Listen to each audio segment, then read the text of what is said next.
অবৈধভাবে ভারতে অনুপ্রবেশের চেষ্টা, বিএসএফের হাতে আটক বাংলাদেশি। তাকে তুলে দেওয়া হয়েছে মালদার হবিবপুর থানার পুলিশের হাতে।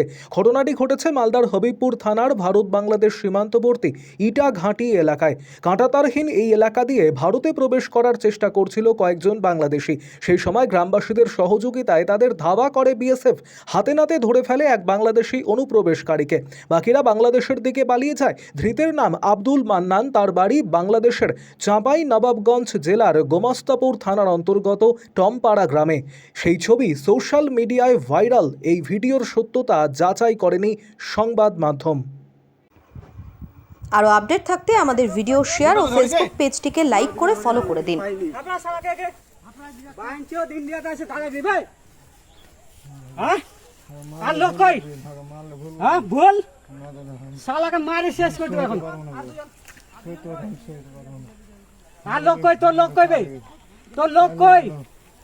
এখন দয়া দেখাচ্ছ দয়া ভিডিও বানাস